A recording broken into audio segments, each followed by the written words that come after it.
Yeah, so I'll start now. So, greetings to you all from my institute, Ruby Hall Clinic. It's a 750 bedded multi speciality hospital, and as Madam has kindly mentioned, we have this postdoctoral fellowship program as well.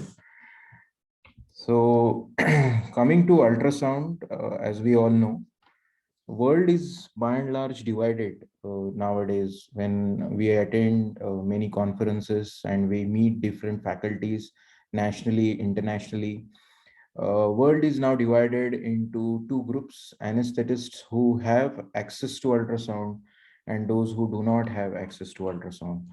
And it is not only regional anesthesia but point of care ultrasound, more precision, more accuracy, more safety, patient care, medico legal hassles. From all aspects, this ultrasound is the game changer.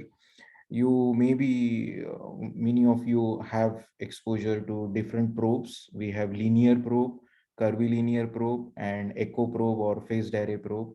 And I think all three probes are necessary. If you have pediatric work as well, then probably a hockey stick probe.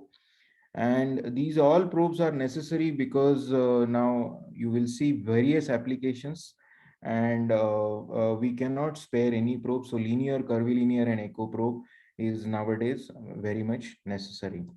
So starting with some of the basic facts of ultrasound, we have a probe with a orientation marker, and it reflects the point where this mark corresponds to this mark. So we know what is medial, what is lateral, what is anterior, what is posterior. Similarly, there are some adjustments with gain button and depth button so that the area of interest is properly illumined. Neither it is too dark, nor it is too bright, nor it is zoom in, zoom out. So adequate depth and gain button, I think most of you are already aware of it. Anechoic, most of the structures which are anechoic like blood or fluid, they appear as black. Hyperechoic are like bones and fascias, and in between are the gray are muscles and nerves. So you may be knowing this anechoic vein, artery. Most of you must be putting central line with the use of ultrasound. You must have been doing, some of you maybe with nerves, and you identify the pattern, honeycombing with subclavian perivascular block and things like that. So what is ultrasound training? Basically, when we train our fellows and PGs into ultrasound, it is like this. So how many of you can identify this? This is Les de Tour France. So some of you may be knowing that it is a cycle racing all across France. So how everyone is aware that this is cycle racing? Because we can identify a cyclist within this photograph. So now once I have told you that there is a hidden cyclist in this photograph, you can now easily identify this cyclist in this photograph. So this is pattern recognition. So this is how ultrasound training is. We tell you that this is lung, this is the artery, the IVC, the right atrium. We tell you that this is brachial plexus, this is consolidation. So it is all pattern, and we have to, once we see those ideal patterns, we try and find these patterns on a two-dimensional screen with the help of ultrasound, and we detect those conditions. So it is more or less getting you all to sensitizing you with all patterns, and some amount of skill set is required. Of course it is not much, and little bit of practice is required to get those ideal images. All right, so this is all about ultrasound. And what is POCUS? Now today our topic is point of care ultrasound. This word point, I mean, when we speak, no, don't speak haphazardly, speak to the point, something like that. So this is point of care. I mean, I'm not here to assess whole body with ultrasound, but I have a very specific point of care approach. And what is that approach? It is a specific question. It is in the form of yes or no. Say for example, my question is why my patient is desaturating, or my question is, if my patient has tachycardia in the recovery room, do I need to give IV fluids? Am I dealing with DVT? Is it pulmonary embolism? Is it cardiac tamponade? uh, should I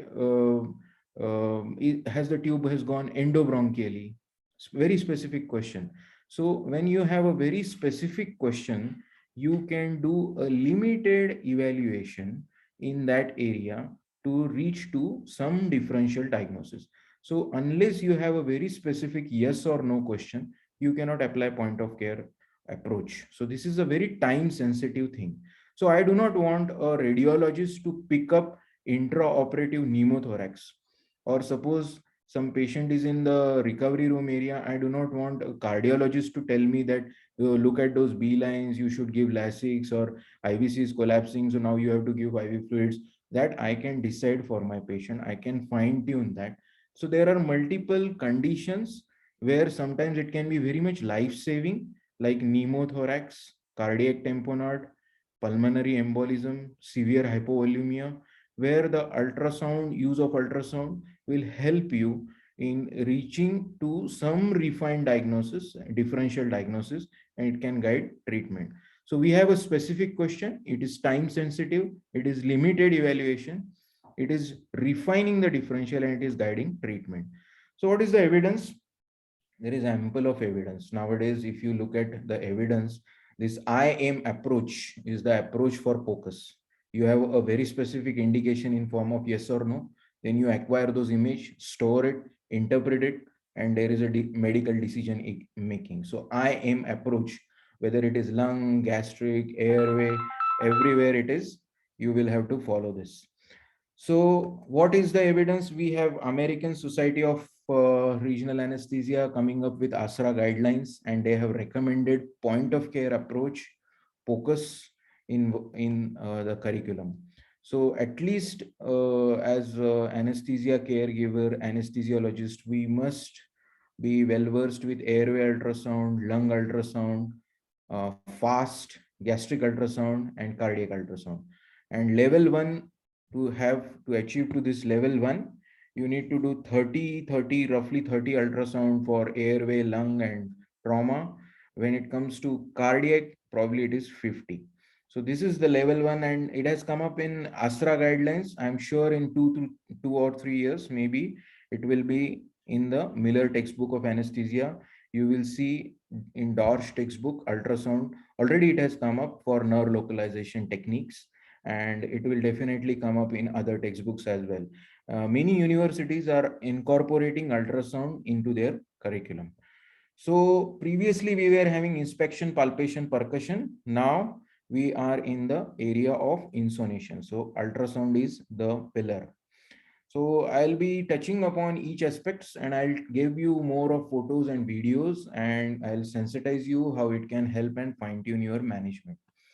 So previously, when it was airway, it was all Malampatti and Cormac Lehan, but now there is good evidence. Many of my PGs from my institute as well as from other institutes in Pune are doing thesis on airway ultrasound and difficult airway, and various articles suggest how you can assess in combination with clinical parameters.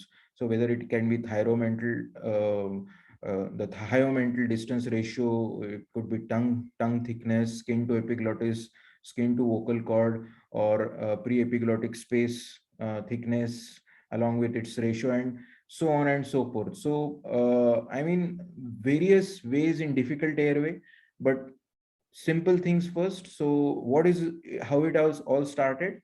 There are simple uses to start with airway ultrasound. When we scan airway, it is for whether the tube is correctly placed, endobronchial intubation, whether it is DLT placement, LMA placement, percutaneous cricothyroidotomy with the help of ultrasound, percutaneous dilatational tracheostomy with the help of ultrasound, evaluation of epiglottis, difficult airway.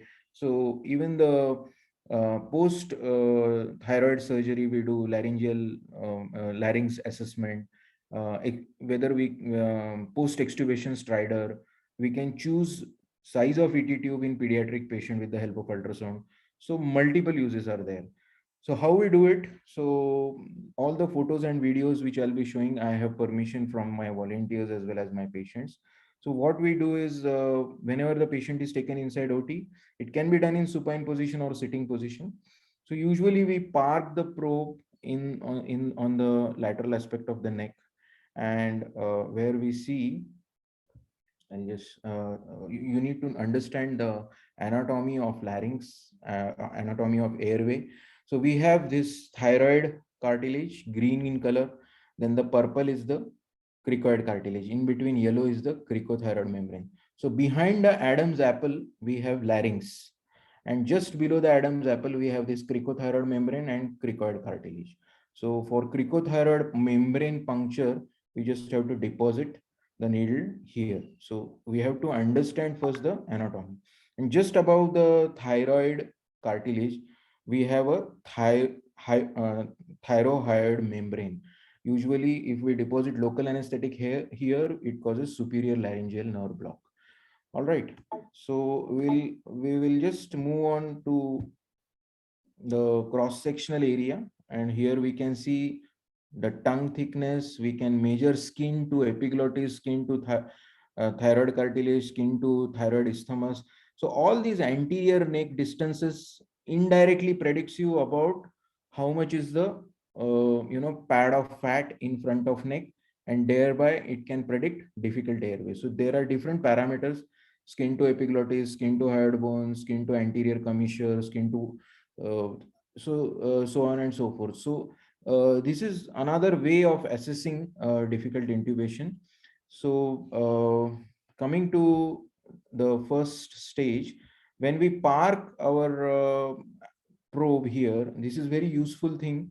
At the time of intubation, you can see trachea, and you can see just on the posterolateral aspect at around C7, you can nicely see on the left side, most commonly, the esophagus.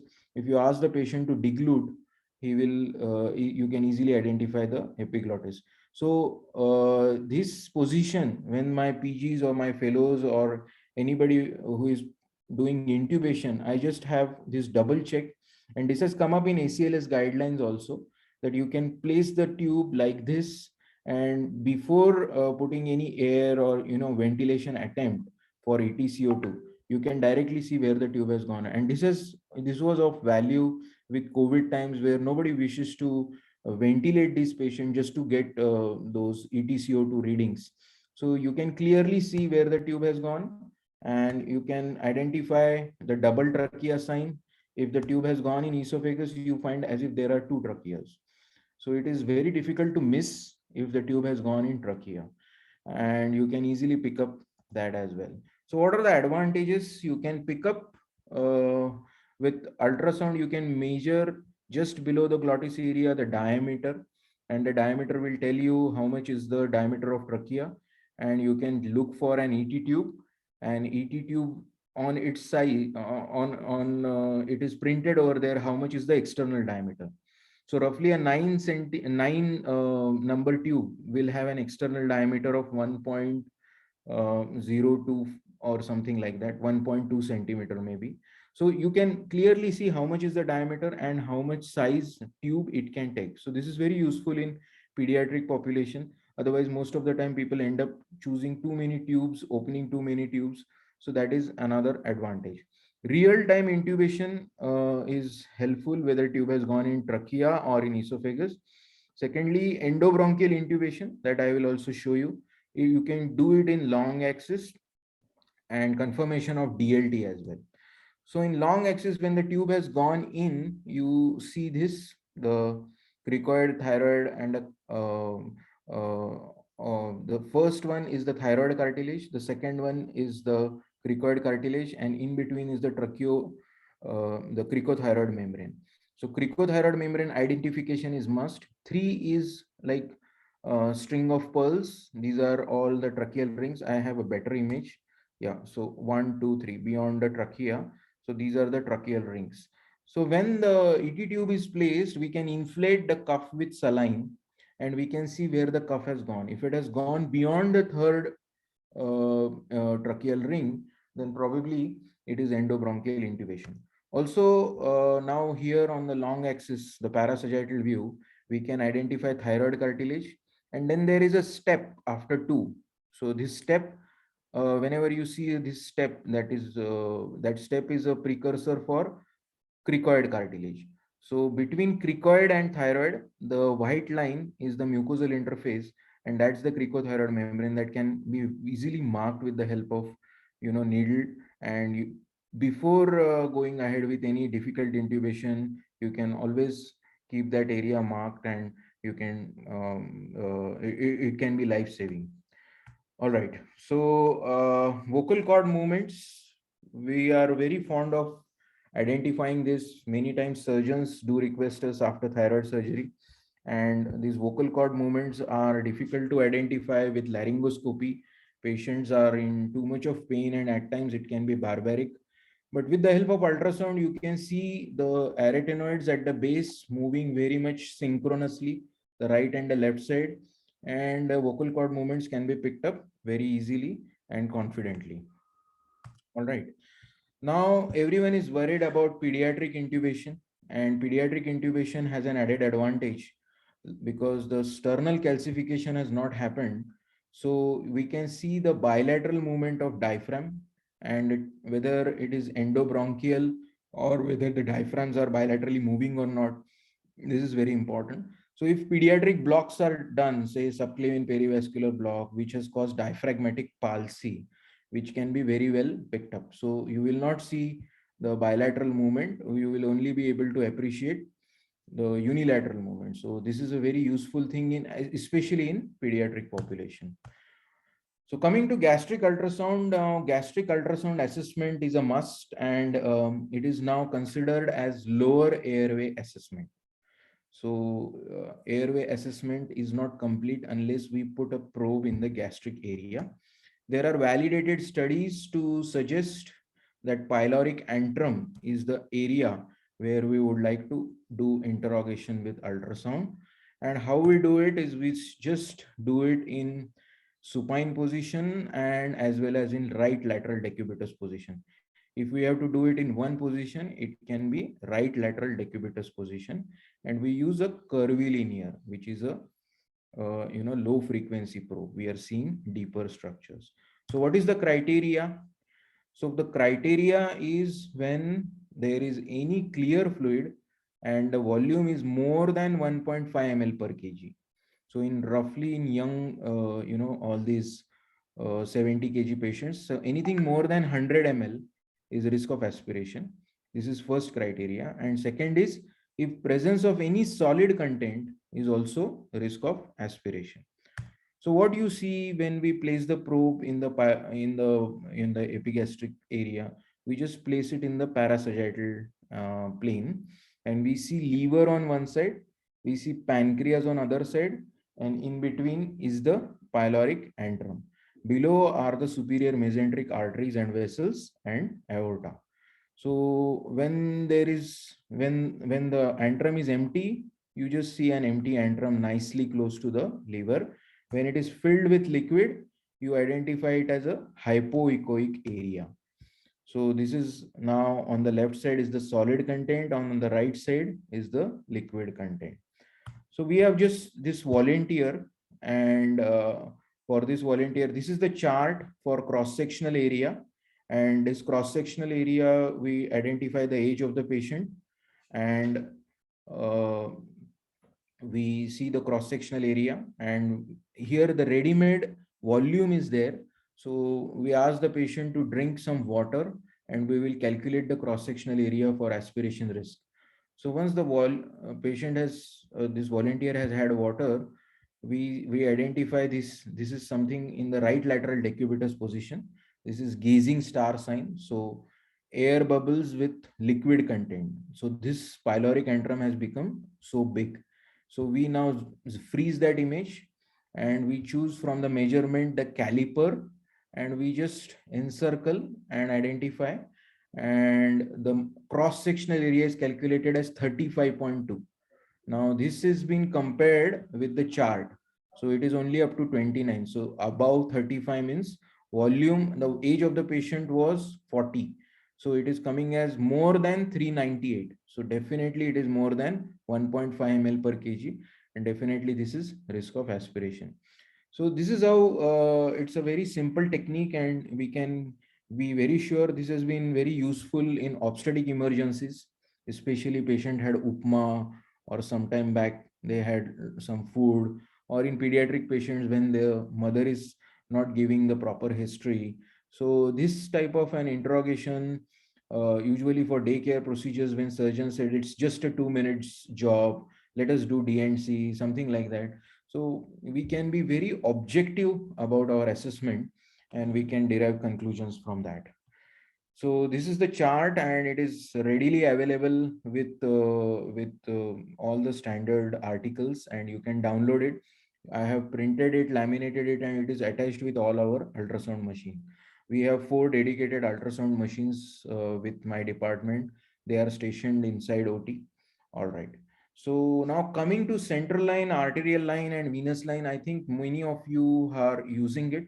For central line, we do elicit swirl sign, which I'll be showing in some time, where we confirm the tip of central line in RA. So central line, arterial line, venous line, and so when it comes to venous line, we need to know the anatomy of cephalic vein, basilic vein, and we just look at it at its whole length in the transverse scan, and then we do the venous cannulation, preferably in long axis, because we can see the whole length of vein and passage of cannula.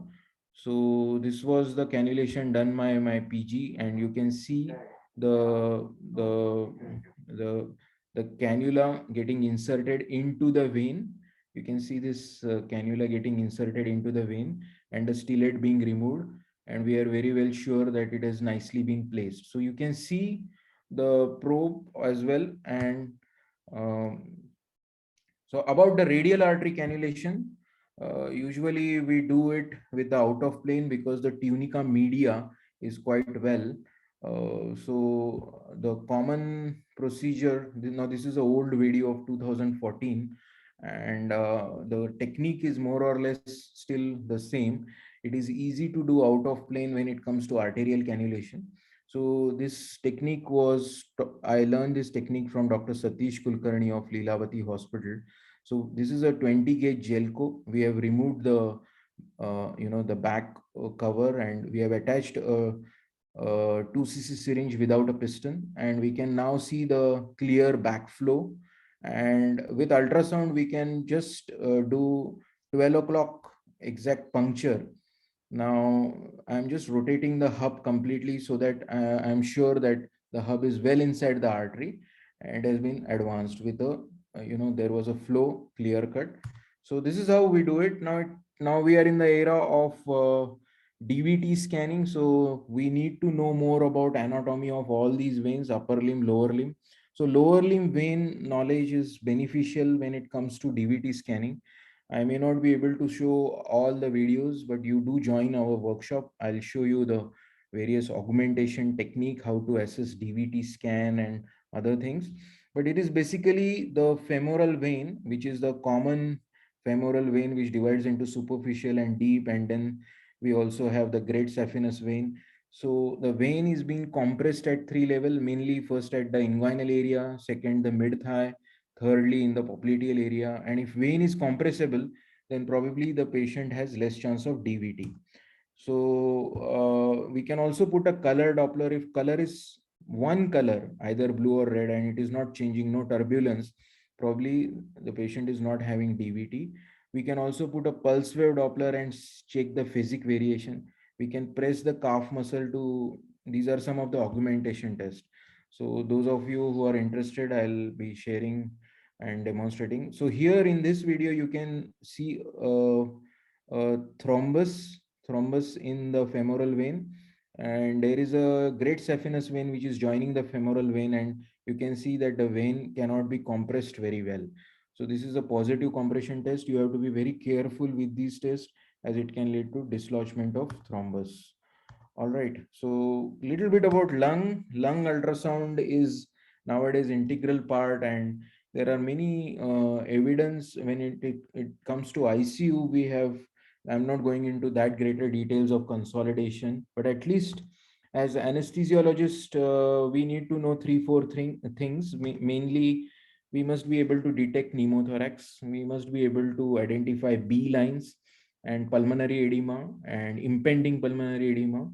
And decision about extubation can be made in all the high-risk patients. We must be able to identify pleural effusion. And diaphragmatic strength is nowadays area of interest because of phrenic involvement of block and critically ill patients where we just can't extubate these patients. So we assess diaphragm mainly on the anterior, lateral, and the posterior aspect. And you can see the assessment can be done on the anterior side in mid and clavicular line. Then we can also look for the axillary assessment. And if it is possible, then we may move the patient laterally and look for the posterior aspect. So diaphragmatic strength, you have already seen in pediatric population how we have highlighted the movement of diaphragm, and but this is not so possible with adults, and where we should be assessing. So I'll be coming to diaphragmatic assessment little later. So the basic understanding about lung sliding, like when we place either a linear or a curvilinear probe on lung, we see this pleura. So this glistening white structure in the middle is the pleura, and the pleural movement is appreciated because the visceral and the parietal pleura move over each other, they rub over each other, and this produces a glistening effect. Now, if we cannot identify this movement with visible eyes, we can always put an M mode button, which is a motion mode, and it will pick up motion all across the screen. So if I put M mode, it will pick up motion, and then the pleura is moving. So because of the movement, the lower area is picked up as a granular area, and above the pleura there is no movement. So this is a deep calm sea. So this is called as a seashore sign, where you have shore at the base and deep inside, you can see the calm sea. So this is as if mimicking like a normal seashore sign. If you could pick up this normal lung sliding, I think half of the job is done. Whenever you see this positive sign, it means there is good air entry on that side. All right. So coming to the differential diagnosis, when you do not see lung sliding, then probably we may have variety of differential diagnosis. It could be pneumothorax. It could be absent lung aeration in that area because of apnea, laryngospasm, mucus plug, bronchospasm, endobronchial intubation, DLT, so on and so forth. The list is big. So pneumothorax we must be able to identify when the visceral and parietal pleura, whenever there is air between the visceral and parietal pleura, they don't move at all. And therefore, because of lack of movement, it is seen as a barcode sign. Now there is no seashore. It is appearing as if like a barcode sign, or it is also known as a stratosphere sign. So this is how we identify, and it is necessary that we identify this condition in time.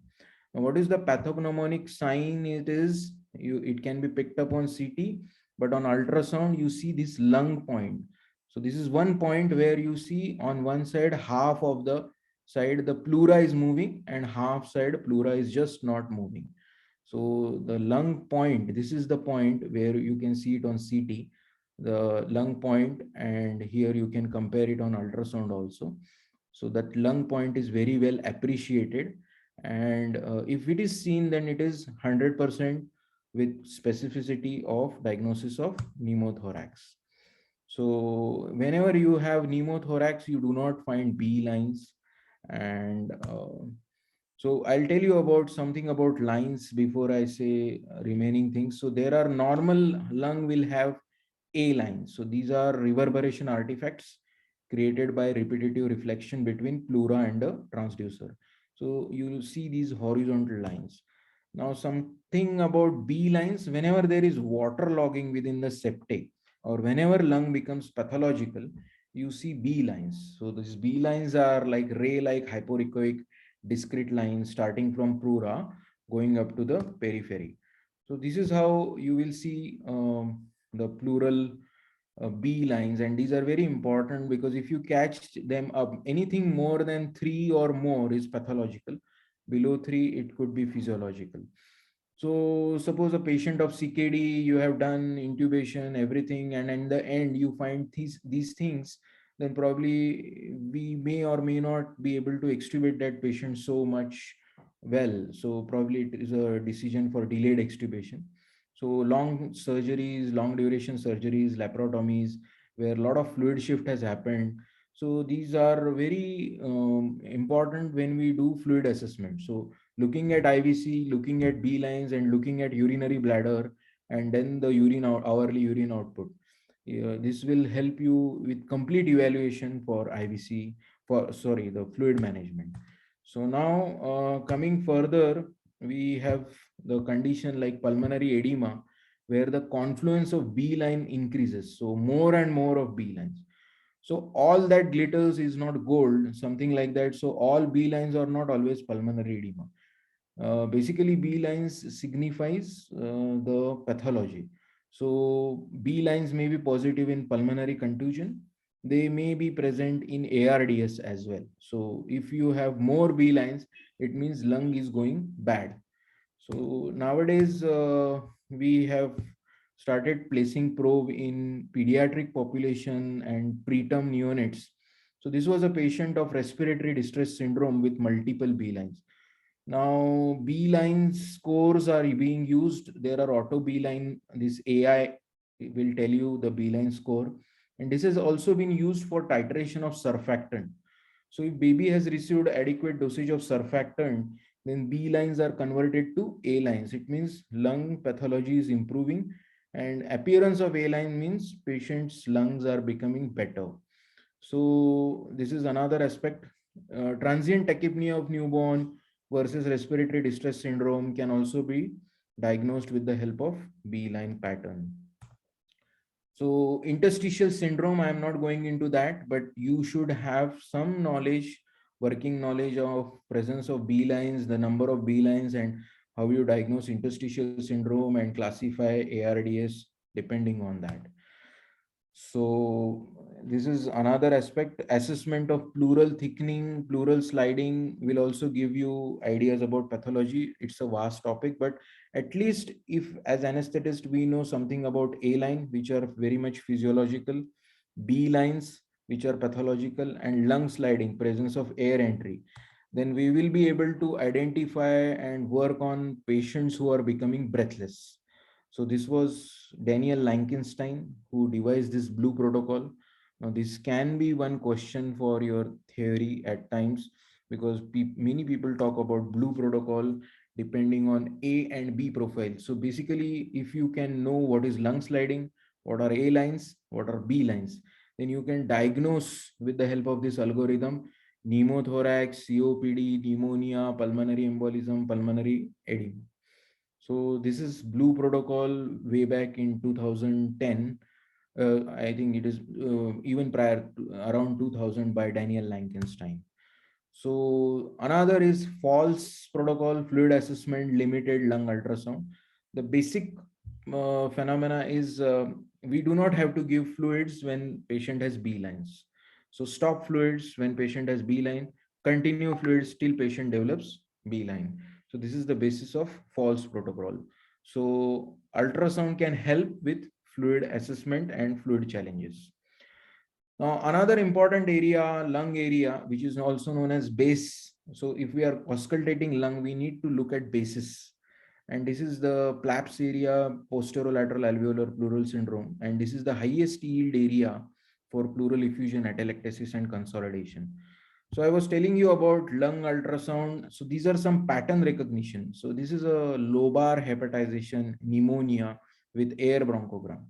So at least if you remember this pattern, how the lung becomes, it is beneficial. Similarly, you can pick up pleural effusion and an atelectatic lung, and you can see how the diaphragm, and just above the diaphragm, the black hypoechoic area is the effusion, and this is the atelectatic segment.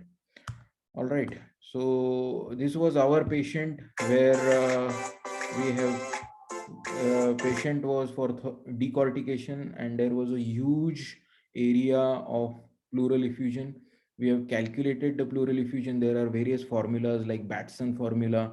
So between the parietal, the diaphragm and the lung, you have to calculate the distance and multiply it by 20.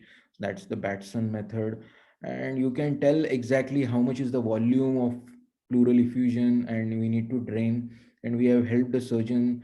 So pre-procedural optimization can be done, and we can choose the point of entry for pleural effusion, and this is beneficial. We can even put Doppler and pick up intercostal arteries so that there is not much of bleeding.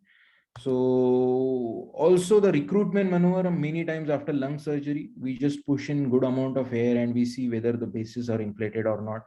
This can be done with help of the recruitment maneuver. So I was talking about the assessment of diaphragm. So assessment of diaphragm is usually done between the anterior axillary line and the mid clavicular line. And how the diaphragmatic excursions are seen. So you will see the diaphragmatic excursion very much like this. The diaphragm is moving, and you see with inspiration it is moving up, expiration it is going down. Inspiration going up, inspiration going down. So this has been used to quantify, and people have calculated the distance when the normal tidal excursion is 1.5 to 2.5 centimeters square. With deep breathing, it can be from 5 to 9 in case of adult. But whenever it is less than 1 centimeter in spontaneously breathing patient, then it is a definitely failure, and you cannot wean that patient, you cannot extubate that patient. That's a weak diaphragm. So this is on the basis of excursion. There is another way of assessment of diaphragm, and that is with the help of thickness. So you can see the diaphragmatic thickness in this is the zone of apposition. With inspiration, the diaphragm is becoming thick. So the you can, I think everyone can appreciate the diaphragm between the parietal the pleura on one side and the peritoneum on one side, and in between is the three-layered diaphragm. So inspiration, it is becoming thick, and expiration, it is coming back to its normal size. So that is how we calculate the difference.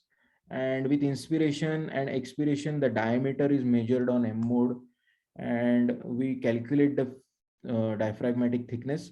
All the articles, all the papers are from cardiac anesthesia and routine anesthesia side. So they talk about this formula: thickness at end inspiration minus thickness at end expiration upon thickness at end expiration. So if the fraction is less than 20, it means it is a weak diaphragm and we cannot extubate these patients. So phrenic nerve palsies, muscle relaxants on board, critically ill patients, polyneuropathies, muscular dystrophies. This is very, very important. And because it is now integral part of anesthesia practice, so I think it will come in more and more recent advances. And so diaphragm has to be assessed, one excursion part which I have shown, and second the thickness aspect.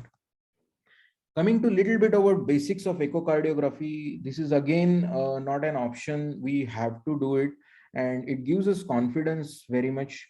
So basic fit course is available with us, and at Ruby we are conducting every twice monthly, and it is now similar to that of ACLS and BLS.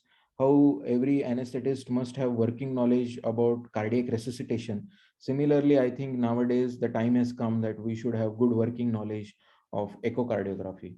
So where are we in echocardiography? We are in the emergency role, and many life-saving conditions we can save the life of the patient. So what are the indications? At least 3-4 life-saving things. I mean, severe hypovolemia with IVC assessment, we can treat it very well. Pulmonary embolism where we have dilated RARV, pericardial effusion and tamponade physiology, pleural effusion and pneumothorax, and severe myocardial infarction. So if by placing the probe, we can fine tune our differential diagnosis, then we can fine tune further management. We can refer them to further evaluation. We can involve cardiologists, but at least we should have some guide. And most of the time, these are very time sensitive things. If we do not act in time, patient may die.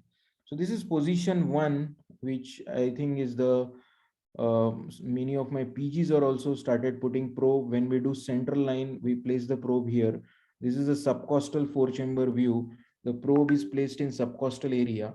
The orientation marker is directed towards left shoulder, and we see this four chamber heart. So we have RA, RV, LA, LV. So here we can see just above the RA and RV, we have lever, and we are seeing the heart through lever. And if RA, RV is dilated, it is pulmonary embolism.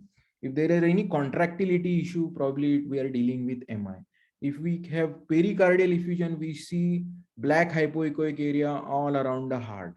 So these three, four conditions where suppose if we have a hypovolumic patient, then we have these kissing ventricles. Ventricles do contract. So by and large, looking at this heart, I find that RA, RV, LA, LV, they are contracting synchronously. There are no regional valve motion abnormality. RA, RV is not much dilated. It is smaller in size as compared to LA, LV. So less likely chance of pulmonary embolism. Thirdly, I can very well see that the left ventricle is not in that kissing stage. So volume status also is fairly okay. So volume, contractility, P, and cardiac tamponade. We are ruling out just by one interrogation of placing the probe. So this was in our cath lab after LAD plus T. We had this patient with massive pericardial effusion, and you can see the hypoechoic area just by the side of heart, and heart is as if a balloon floating in the a liquid content, something like that. So this was a massive pericardial effusion, and this can happen with any patient anytime. So this is life saving. Second implication of this view, we are using this is again subcostal four chamber, micro bubbles going from RA to RV. So once the central line is placed, we inject agitated normal saline, and micro bubbles go from RA to RV, and this is how we confirm the central line placement. So little bit more on this assessment. We are seeing this apical, the subcostal four chamber view, and if we just anti-clockwise, some movement, anti-clockwise movement of the probe, we can always assess IVC here, and this is also important. So IVC assessment, we just are turning the probe. See, this IVC has just appeared. So by turning the probe, the IVC has just appeared and it has opened up. And with inspiration, whether it is collapsible or not, we can see it with eyeballing, and we can decide about the fluid status. We can always put an M mode. We can put an M mode, and nowadays we have auto IVC button. It will tell you directly the minimum diameter, the maximum diameter, the collapsibility index, and we can decide about the fluid management. So where we have to put the M mode, it is roughly 1 to 3 centimeters away from the RA-IVC junction. And the criteria here is when the diameter is less than 2.1, or when the collapsibility is more than 50%, it means CVP is 0 to 5. So basically we have to push the diameter of IVC around 2 so as to have optimal fluid balance. So we are not going into greater details, but we should have good working knowledge about collapsible IVC and diameter as well. So when we talk about fluid assessment, it is not complete unless we look for lung and B lines, which I have already shown. And we also do bladder assessment. Sometimes there is no urine output, then we are really worried. So it is good idea to check bladder, because urinary Foley's catheter may be blocked. And we have also started putting jet, the color Doppler will show the ureteric jet, the color, the ureteric jet is coming, and whether the right ureter is functioning, left ureter is functioning. This can be of value after, say, renal transplant surgery, and it will show you whether the urine is coming from right and left ureter or not. So this is also assessment which is part of fast assessment, where we look for Morrison pouch, right upper quadrant, left upper quadrant, and the bladder area. All right. So now coming to the position 2 and 3. Now this is another, I urge again that you do a basic FET course with us, and we will teach you. This is a very simple working knowledge. And this is a parasternal short axis view, which is a mid papillary short axis view. It is showing RV and LV. The probe is placed in the parasternal area. So we teach only four views basically, and this is one of the important view. So if we know this, then we are very well aware that RV and LV in this mid papillary short axis view, we have this good blood supply from RCA, LAD, and circumflex territory. So we can pick up regional valve motion abnormalities. If there is any kissing sign can also be seen. If ventricles are very close, they can be seen very well. So fluid assessment. And fourth position is assessment of diaphragm. So cardiovascular examination is not complete unless we see movement of diaphragm, and we cannot miss pleural effusion. So this eyeballing will tell us about the heart, how it is contracting. And I was talking about the kissing sign. You can see the lowermost quadrant, how the heart is contracting.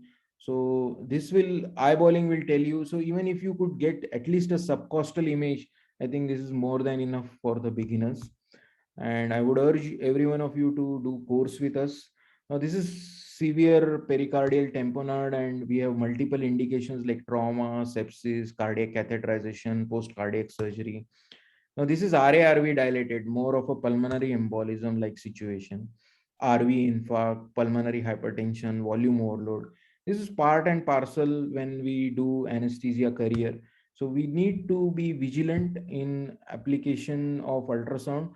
So whenever this is another LA-LV dilated, so it can happen with LV failure, global LV hypokinesia, ischemic heart disease, dilated cardiomyopathy, aortic insufficiency. And last condition is we are talking about diastolic dysfunction, where we have dilated LA producing atrial fibrillation along with left ventricular hypertrophy. So when we have left ventricular hypertrophy with dilated LA, it is probably we are dealing with diastolic dysfunction. So what are the conditions? Aortic stenosis, arterial hypertension, myocardial deposits, amyloidosis, so on and so forth. So now we are into POCUS training. We have, part of in my department, people do scanning with simulation with the help of other institute. We have more and more institutes are coming with simulation lab. At least the needling practice is done on the simulator, and corn cake, agar gel, these are made available. Pediatric department also is very helpful. Lumbar puncture is now integral part of POCUS, and pediatricians are using lumbar puncture. We have even placed intrathecal catheters for premature babies for administration of antibiotic. And here you can see the catheter very well. This is pediatric population because of the calcification has not happened with spinous processes. You can very well see the caudal space, the epidural space, the intrathecal space, the pulsating spinal cord, everything.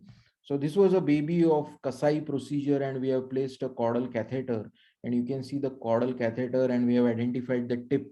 So congruous placement of catheters can very well be seen, and we can have a very successful extubation and baby without any pain.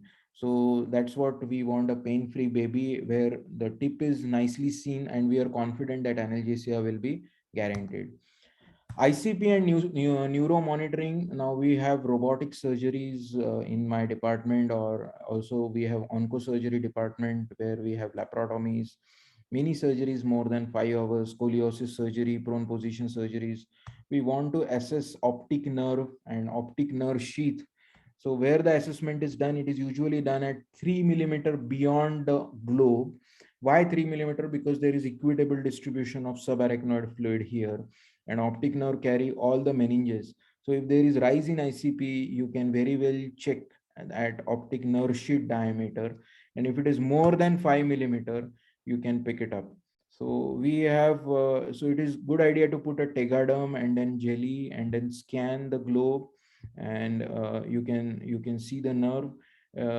Usually short burst, or you can pre-select the setting for this, because it does, ultrasound beam does produce good amount of energy, so you should not keep the probe for longer duration. because there is vitreous, and it with heat it may have issues. So nowadays newer ultrasound machines are with ophthalmic preset, where the MI, the mechanical index, and the energy bursts are very, very less. So you can check with the preset of your machine. Now we have started putting color Doppler, and we identify the optic, the vessels, the central retinal artery and the central retinal vein, and the Doppler is picking up the colors.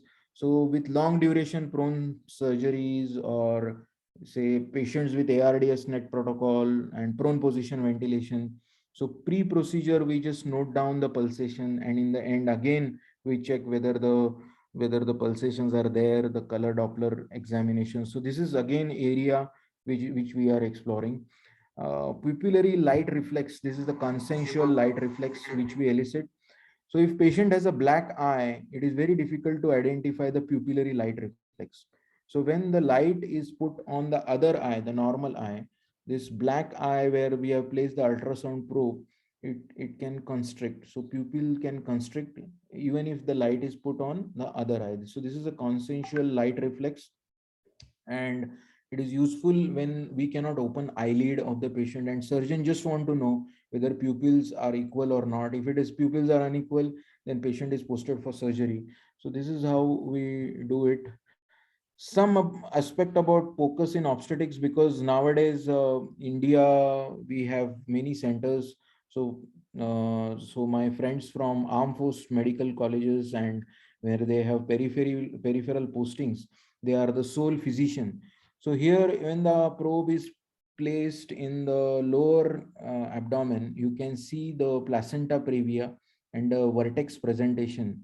So presence of placenta previa sometimes can be picked up just by placing the probe before starting the surgery. Many times in government institutions and at periphery, the patients are directly coming to OT. So if we can see a grade 4 placenta previa, we can refer them to higher centers and avoid the catastrophe and bleeding. So it has find its role. Even cord round neck, nowadays we can place the probe and we can identify cord round neck. Now these are the photographs which I've received from my radiologist friend, and I found it very easy. These pulsations are seen very well beforehand. Then we can warn our pediatric friend that there are multiple cord around neck, and the situation is dynamic as the patient is getting shifted. So we should be geared up for all these resuscitation devices for pediatric resuscitation, neonatal resuscitation. So last but not the least, transcranial Doppler is integral part. Now I do not have photos and images. You do join our workshop, we will give you some basic tips and tricks how to do. There are 4 windows. We have done it by placing the probe in the temporal window. Most of the patient we get this, and we identify the circle of Willis, and we identify mainly the flow velocities of middle cerebral artery. And it is predominantly used for identification of brain death, where there is no flow or reversal of flow, patients with raised ICP, looking at pulsatility index, vasospasm and subarachnoid hemorrhage. So MCA velocities are sky high, and we can identify the vasospasm very well. Microembolism causes a different sound with transcranial Doppler. We cannot miss that. Even the carotid stentings, the velocities are different. Midline shift is very easily possible to identify with unequal pupil, and that becomes, the indication for surgery. Patient is directly shifted to surgery. So there are multiple uses of transcranial Doppler in sickle cell and fluid resuscitation in sickle cell patients. But I think for anesthetist, we need to know at least brain death, raised ICP, vasospasm, midline shift, and traumatic brain injuries. So fast and e-fast, I'm not covering much, but I must tell you that there are 4, predominantly 5 position. Now we have included in e-fast the pulmonary component as well. So we look at the Morrison's pouch, we look at the right upper quadrant, the left upper quadrant, and the bladder area. So the bladder area. And so here I'll just share one story, and before I conclude. So this was our case with This patient had a ectopic pregnancy.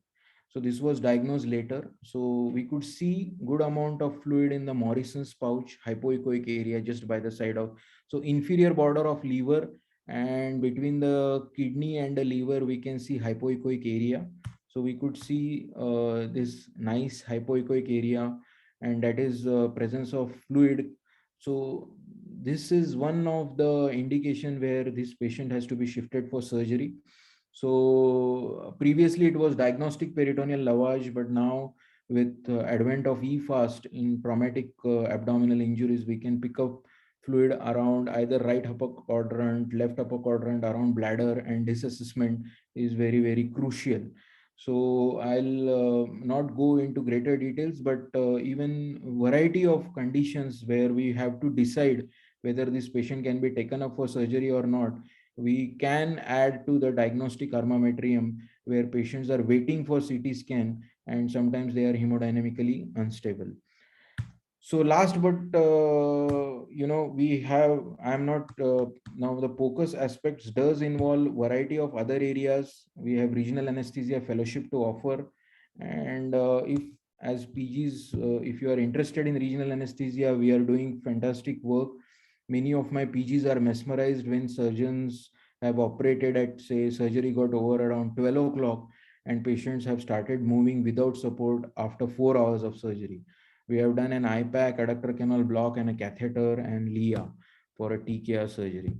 We are in the era of opioid-free anesthesia, Mueller's cocktail, and this patient has received bilateral erector spiny block, 136 kg patient, and patient is moving. We have done a bilateral ESP block. Sometimes we do QL block as well. Now, there are some limitations of POCUS because training and credentialing is required. We do conduct a certification course for ACLS. Just like ACLS, we have basic FATE and advanced FATE course. And there are multiple courses as well and workshops available. So some of the workshops and career opportunities is, one is we are having this AORA fellowship. We have 17 accredited institutions, so you can visit AORA fellowship page and you can join that. We have these upcoming conferences on POCUS. One is in 4th November in Maharashtra. Then on 16th March, it is in Gark. 4th June, it is AORA conference in Pune. In September, again, it is in Pune. And we have basic FED course every 2 monthly. So I think hopefully I have sensitized you, everyone, to be up and doing with POCUS, do more of practice. And thank you very much for patient listening. If you have any query, or if you have any question, if you wish to talk or you need further information, you can write to me on my email address. And thank you, Dr. Kalpana, for giving me this opportunity. Hopefully, I was audible and audio visuals were all right. Thank you. Yes, Dr. Dikshit, thank you for that wonderful presentation, and the audio visual did not deter us today. I just wanted to ask you a question. When you're doing prone position surgeries, so do you use that optic nerve diameter at that time post procedure to see if there was like a spine surgery which is longer and there's no pressure on the eye, which is like one of the medico legal aspects now? Yeah, yeah. So we have discussed this even with other conferences and other places as well. But mainly people depend more on transcranial Doppler and flow velocities for this interrogation when they talk about the pressure dynamics. But if we do not have that facility, then noting down the baseline optic nerve sheath diameter is a good idea for documentation, and then we can explain that it was a procedure related risk which as we have avoided. We have maintained the normotension and the duration has gone more than 5 hours. So we do it in mainly for the radical robotic surgeries, prostatectomies, where they give steep head low for more than 5 hours. But nowadays even the surgeons have become fast and we just finish in 2.5 to 3 hours. But this is one of the indications where optic nerve sheath diameter is useful. How we use it is, sometimes we do find that optic nerve sheath diameter initially is noted and it is less, and later after say 3 or 4 hours the diameter has increased, then probably we may give mannitol or Lasix, make them propped up, and we do delayed extubation. Maybe after an hour or so, we shift them on TPs to recovery, and we remove the tube maybe after 2 hours. So this has helped us in titrating. And documentation and putting color Doppler are, yes, these are still areas, but I am sure unless the person is well versed, putting those Doppler and documenting it can be a level 3 skill set. So some training is required to pick up those area. We have to adjust the pulse repetition frequency between 6 to 12 and make a proper preset, because otherwise the pulsations are not picked up so well. But if there are pulsations, it gives me confidence that everything is all right, and if the patient has visual disturbances, he should be fine in some time. So that is another thing. So mostly these CKD diabetic patients where I am really worried, I think it is good idea to be more objective in our assessment than anything else. Thank you. I think if anybody has any questions, please feel free to ask. And while somebody raises the hand, Dr. Dikshit, may I let you know that we have many senior anesthesiologists practicing at British Canary and other hospitals who have joined here. Thank We you. have with us Dr. Lalita Nayak, Dr. Mrs. Karapurkar, our head of the department, Dr. Alka Halbe madam is also here. So, anybody would like to put in Yeah, any comments? yeah, Kalpana. I Yes. would like to ask. First of all, I want to congratulate and thank you very much, Kalpana, for inviting Dr. Dikshit for this beautiful, uh, engrossing talk. Really, thank you, Dr. Dikshit. Thank you. I have two questions. Continuation with Dr. Kalpana's question about post-operative vision loss or something. Can it diagnose the retinal flow or retinal thrombosis, or sometimes it may not be because of the pressure, it may be because of long-standing head low position and prone position and head low. So there we can make out a retinal blood flow. That's what I was trying to highlight, that we need a little bit of skill set, and we have to adjust the pulse repetition flow velocities to pick up those miniature vessels and the flow velocities down there. But ocular ultrasound, the other aspects which I have not discussed, it can very well pick up papilledema. It Yes, can very well pick up retinal detachment. correct. It can Yeah. very well pick up foreign bodies, or the cataract lens getting dislocated. So you can see all those very well. If there are any hemorrhages or clot within the blood, say in patients with diabetic retinopathy and a lot of Ischemic. sugar Yeah. transient shifts, and so these pathologies can be picked up. So I mean, we are here to have a clinical knowledge about the history and course of the events, and additional feature can be an ultrasound which will help us in giving the confidence in fine tuning our differential diagnosis. So this can be an additional adjuvant, which I can say. And I am sure, because I have done it with different probes, so we need special settings to pick up some settings like power Doppler, and which I think advanced ultrasound machines do have these facilities. So it is difficult, even we put color Doppler, sometimes we don't see those. So retinal and other things, I think at present we do not have those, at least these are very fine pulsations. We need to Hmm. really, these are growing areas, and probably in Yeah. near future we may have more Yes. information on Yeah. this. And my second question is that uh, before all this ultrasound, there are so many times we are at the dilemma to extubate or not extubate, because many of the time we have extubated and patients start desaturating, we are intubated. Everybody has gone through it, especially for diaphragmatic hernia and tracheoesophageal fistula or COPD or something like that. So we can prevent morbidity, all those things if we have. So want to extubate a for example, diaphragmatic hernia. Hmm. This could be of help See, to extubate or not to extubate. yeah, so what I have explained in the initial slide, is Yeah. we should have a POCUS question. Hmm. So what is the POCUS question? Is the question with yes or no answer. Yes. So if you have a question that is it endobronchial intubation, then we will do interrogation with that question, and we will say yes or no. Yeah. You say, is it pneumothorax? then we will do a specific interrogation, yes or no. Is the fluid adequate, or is it pulmonary edema? Then we will do interrogation. So it is very, you have to create a right set of Focused questions, question. and Yeah. focus question. And so just go and assess the heart or lung, or it is not, I mean, we are not a cardiologist or we are not pulmonologist. We have one specific question and we try to figure out the strike the balance, and along with that, whatever clinical information we have, we try to assess that as well.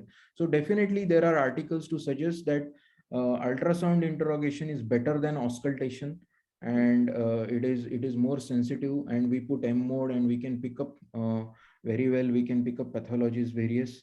So I mean, we it is beneficial. What is the question? Depending on that, you will get the answer like that. Yeah. So I'm sure it is good idea when we are extubating the patient, when somebody else is busy. I always very much interested in putting the probe on the trachea, on the lung, Lung. putting it on the bladder, just checking for IVC. And if you have this sort of a ritual, I am sure with this protocol you will have additional information, and you will be it is beneficial. I mean, Yes. thank you. Thank you very much. Thanks. It Thank you. was a beautiful lecture. Thank you, Thank you. Dr. Dikshit. I wish I was very junior. Definitely I would have joined your fellowship course. We do have a good focus course, and this time also in AORA it was wonderfully accepted. Yeah, it was a And very beautifully conducted conference, I was told. right. So we have it in next AORA also, and we have it in GARC, if Coimbatore, and we do have many courses on and off. So we'll keep you updated, and thank you for this Yes. opportunity. I met Dr. Kalpana, and she was there for a 15-minute lecture of mine in Rajkot, and we just decided that we should have a session for PGs. Thank you so much. Thank you very much. Dr. Alka madam, would you like to have some comments, please?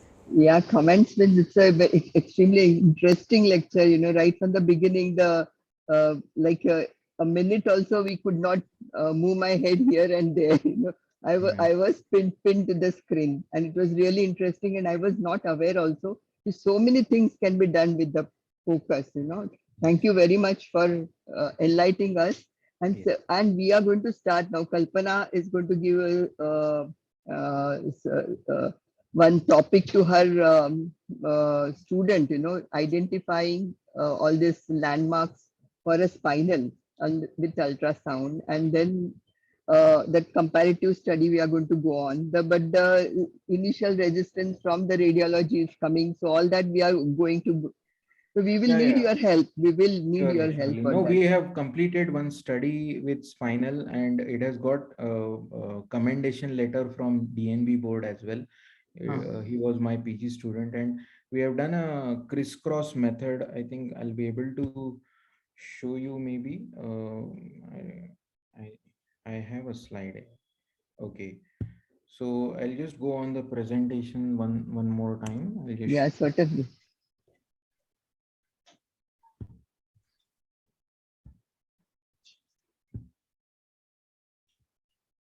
You are yet the host. yeah. So this was okay. I don't know. Okay.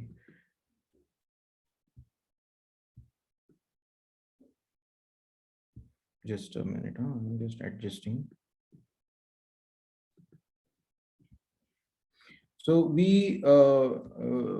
we talk about spinal and epidural, there are multiple papers which talk about extensive assessment of spine. They talk about facet, they identify the lamina, the transverse process, and so on and so forth.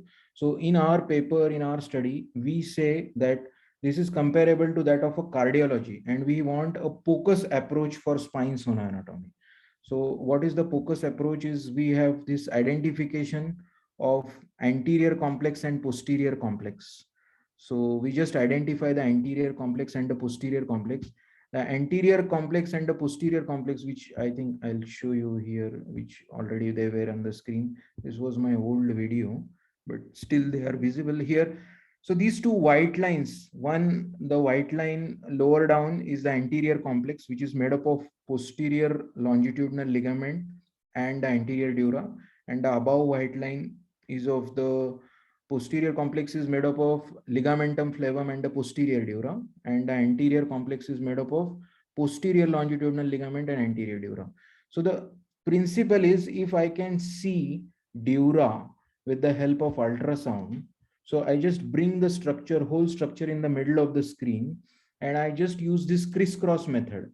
So if ultrasound beam traveling in straight line can hit dura, why not my needle if I follow the same path? So the crisscross interaction point is the midpoint of the probe, which through which the ultrasound beams were traveling in straight line and they were hitting dura. So I just mark it with the cap of my needle, and we have done this study, and it is a single puncture technique. Nowadays, even the obstetricians are telling us, वो आपका single shot spinal हमको चाहिए, something like that. And it is really wonderful. We have shown, even when the patients are doctors themselves, we show them the spine anatomy, we discuss with them, and they are very happy with this. And this is a simple point of care approach. Basically, I have only two questions. Focus question is, tell me the point where I should put my needle. This is my first question. Right. Second, is my needle enough for this patient? So I can always Right. put a caliper and see how much is the depth and all that. So Yeah. this is a focus approach, and I can follow. It doesn't matter if I do spinal in L3, L4 or L2, L3, little bit. That also can be done very well. When it comes to epidural, we can count all that and everything. So we need a focus approach, and very specific question and limited investigation, interrogation.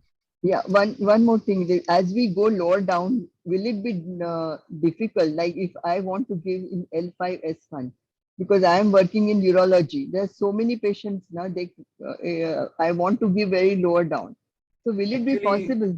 yeah, actually what happened, with use of ultrasound, because I am using ultrasound assisted spinal, because we are Huh. just marking, and I Yeah. am doing it for all my patient, each and every patient. So nowadays when I enter OT, even the ward boy get the ultrasound machine, and they said, sir, aapko lagega ye machine. मैंने कहा thank you very much. So I am also happy because prick is less, patients are comfortable, and it's good teaching tool also. So what has Right. happened when we have used this more and more? Actually, ultrasound has pushed us lower down. I mean, the alpha S1 space is the bigger Huh. space for Taylor's Yes. approach, as we all know. So the Yeah. posterior complex and the anterior complex are best seen in that area. And most Okay. of the time, we end up selecting that space, because when we, as per the paper, when we see anterior and posterior complex, it is very easy spinal. And Right. when we do not see any of them, then it can be difficult or it can be artifact. So we don't know. But when we see it, it is definitely easy. So we actually end up doing more alpha S1, but that becomes tricky when we are taking into account patient subset like obstetric patient, where Right. alpha S1 spinal may not cover that much. So we want actually our spinal to be somewhere a little bit higher, or then the volume and everything we have to take into account. So actually ultrasound is favoring the best anatomy, and the best anatomy is in alpha S1. So it Okay. is easier actually to select alpha S1 with ultrasound. Okay. Okay. Okay. And one little stupid question, stupid in the sense that it had happened when we started initially. And now it is almost all central lines. We confirm, either confirm with the ultrasound if we do, because what has happened, we do not have machine in the theater. Yeah. The machine comes from the radiology. So all Yes. that takes time, and many times because of the shortage of time, we land up taking the central line and confirm, No, ultimately that's confirm. yeah. So that's a very That's good not, question. Yeah. huh. But the one patient complained that she had a reaction to the jelly which we had applied. Yeah. So Has what? it happened anytime? Yeah. As far as my knowledge, there can be redness we have seen in some patients, when it is rubbed, it can lead to some sort of urticaria and some irritation. Very rarely that redness is transitory. Other solutions what we can use is normal saline as a contact medium, but you just Okay. have to keep a soaked normal saline all the time. And if you are using a, the barrier precaution like physical cover, either with a camera cover or a glow or tegaderm, so there is a physical barrier and probe is not in direct contact, then you may use betadine as a contact medium also. Okay. So Okay. which can be used. And about the central line, which you have said very rightly and aptly, now there are actually four stages of central line conformation. First stage is when we insert the needle and puncture the IJV. Most Hmm. of the time that is only first stage. So Right. after this, the second stage is we confirm the guide wire in RA, and that can be done very well with a subcostal four chamber view.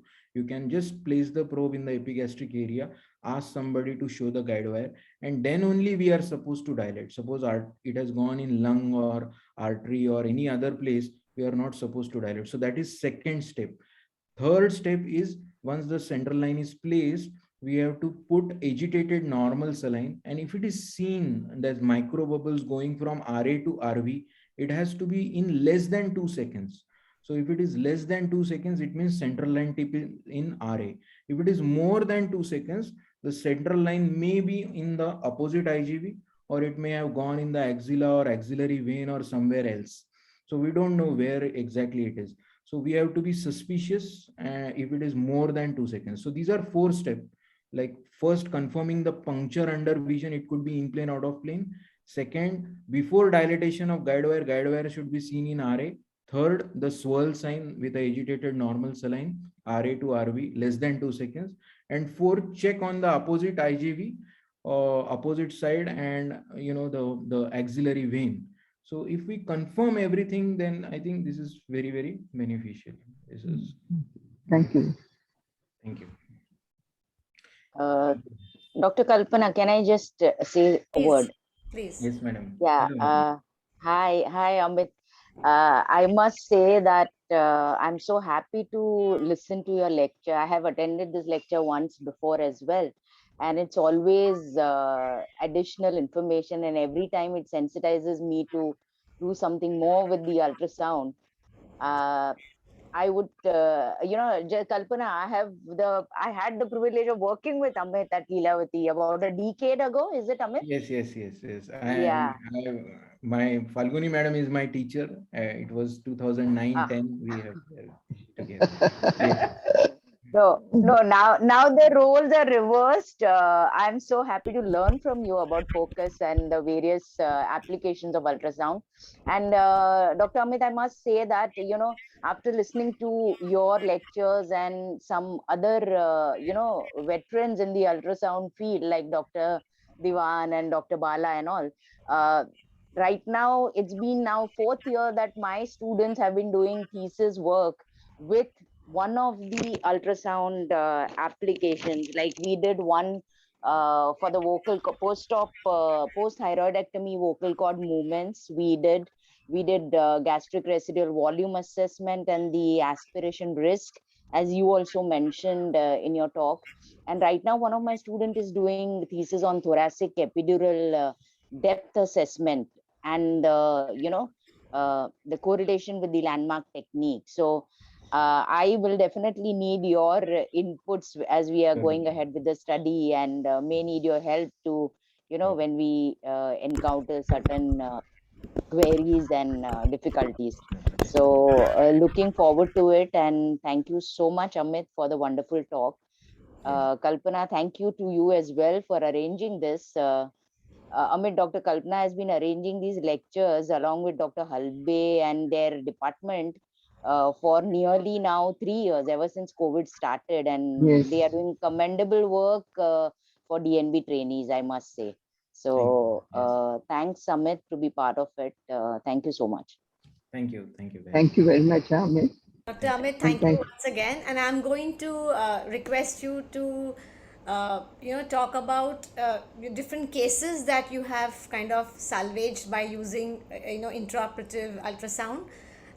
So maybe since you've now sensitized them, we can have a part 2, because that will be like throwing more light on them and make them, give them the thing, Yeah, yeah, yeah. impetus to go ahead and do that, because So those slowly, cases. I am also, most of these videos, this was my desire to teach my residents, and we have this WhatsApp group in my department. So very often, one or two PGs are with me, and we do something different. So I usually record it and I put it on our departmental WhatsApp group. That is how I was able to retrieve these videos for my presentation, and it has helped me. Now, many scenarios we do, but scenarios become interesting with simulation if you have real-time photos and videos. Slowly, we are working on it. I'm sure we will do that and make it more interesting.